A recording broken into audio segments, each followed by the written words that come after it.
فاسألوا الذكر إن كنتم لا تعلمون۔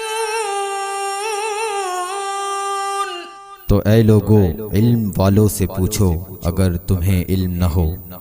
صلوا علی الحبیب صلی اللہ علی محمد صلی اللہ علیہ وسلم۔ الحمدللہ رب العالمین والصلاة والسلام علی سید الانبیاء والمرسلین، اما بعد فاعوذ باللہ من الشیطان الرجیم، بسم اللہ الرحمن الرحیم۔ الصلاة والسلام علیکہ یا رسول اللہ وعلی آلکہ وصحابکہ یا حبیب اللہ۔ وَأَنفِقُوا فِي سَبِيلِ اللَّهِ وَلَا تُلْقُوا بِأَيْدِيكُمْ إِلَى التَّهْلُكَةِ وَأَحْسِنُوا إِنَّ اللَّهَ يُحِبُّ الْمُحْسِنِينَ۔ اور اللہ کی راہ میں خرچ کرو اور اپنے ہاتھوں ہلاکت میں نہ پڑو، اور بھلائی والے ہو جاؤ، بے شک بھلائی والے اللہ کے محبوب ہیں۔ راہ خدا میں خرچ کرنے کا اصل حکم تو مال کے حوالے سے ہے۔ علامہ ساوی نے بھی یہی لکھا ہے کہ راہ خدا میں خرچ کرنے سے مراد یہ ہے کہ مال خرچ کیا جائے، لیکن اس کے علاوہ جو ہے وہ اپنے آپ کو اللہ تعالیٰ کی اطاعت میں دے دینا، یہ بھی اپنی جان خرچ کرنا ہے۔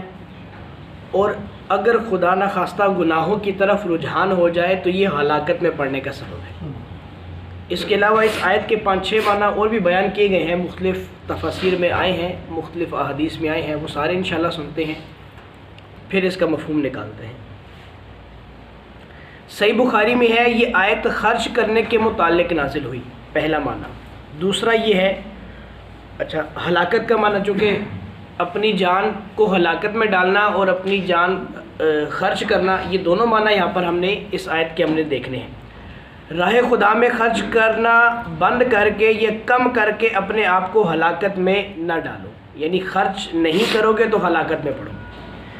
حضرت ابو ایوب انصاری فرماتے ہیں یہ آیت ہم انصار صحابہ کرام کے بارے میں نازل ہوئی جب اللہ تعالیٰ نے اسلام کو غلبہ عطا فرمایا، اس کے بعد اس کے کثیر مددگار ہو گئے۔ تو ہم میں سے بعض نے بعض سے سرگوشی کی کہ چونکہ جہاد میں جانے کی وجہ سے ہمارے جو مال تھے ان میں بہت کمی آ گئی، ہم کاروبار صحیح طریقے سے نہیں کر سکے، تو اب ایسا کرتے ہیں کہ اب جہاد میں نہیں جاتے اور اپنے کاروبار کی طرف توجہ کرتے ہیں تاکہ جو مال ہمارے ضائع ہو گئے وہ ہمیں واپس مل جائے۔ تو حضرت ابو ایوب انصاری کہتے ہیں کہ یہ ہمارے حق میں نازل ہوئی کہ اس طرح کی بات نہ کرو، بلکہ جہاد میں نہ جانا یہ ہلاکت ہے۔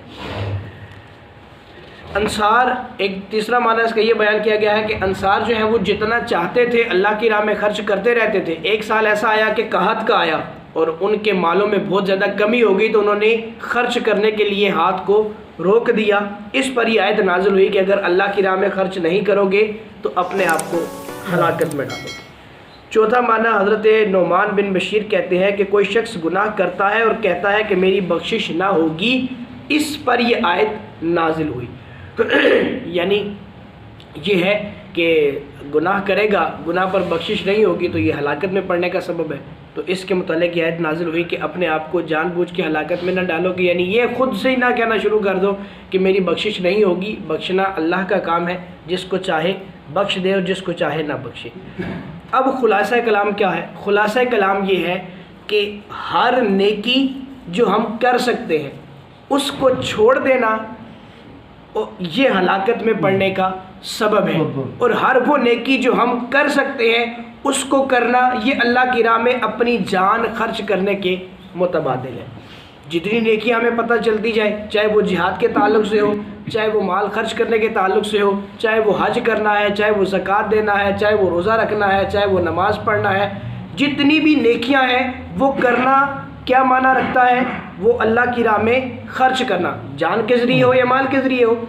اور دوسرا معنی اس کا یہ ہے کہ ہلاکت میں نہ پڑو گے، یعنی کوئی بھی ایسا گناہ نہ کرو جس گناہ کی وجہ سے ہمیں جہنم کا سامنا کرنا پڑے، اللہ کے عذاب کا سامنا کرنا پڑے۔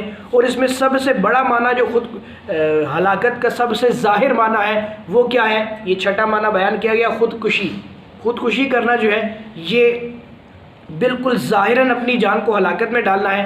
حضور جان عالم علیہ الصلوۃ والسلام نے ارشاد فرمایا، جو شخص جس طریقے سے خودکشی کرے گا، زہر لے کر کرے یا اپنے آپ کو چھری مار کر، خنجر مار کر، تلوار مار کر قتل کرے، یا چونکہ پسٹل اس زمانے میں نہیں تھا، لیکن حضور کے فرمان کا مطلب یہ ہے کہ جو جس سے بھی کرے گا، چاہے زہر کھا کر خودکشی کرے، تو حضور نے فرمایا کہ وہ زہر کی شیشی اس کے ہاتھ میں رہے گی، اور وہ قیامت تک قبر میں بھی اور پھر اس کے بعد جہنم میں جا کر بھی وہ زہر کی شیشی کھاتا رہے گا، بار بار کھاتا رہے گا اور اپنے آپ کو اس کے ذریعے اذیت دیتا رہے گا۔ چھری والا اپنے پیٹ میں بار بار چھری مارتا رہے گا، اور اسی طریقے سے جو جس طریقے سے بھی خودکشی کرے گا وہ جہنم میں اسی عذاب کے ساتھ متصف رہے گا۔ تو اس لیے یہ ایک ظاہر معنی ہے اپنی جان کو ہلاکت میں ڈالنا۔ خودکشی کا بالکل ایک انسان کو، ایک مسلمان کو خیال نہیں آنا چاہیے۔ خودکشی حرام موت ہے، اسی طرح ہر حرام کام جو ہے وہ اپنی جان کو ہلاکت میں ڈالنے والا ہے۔ اس طرح کے ہر کام سے ہمیں بچنا چاہیے۔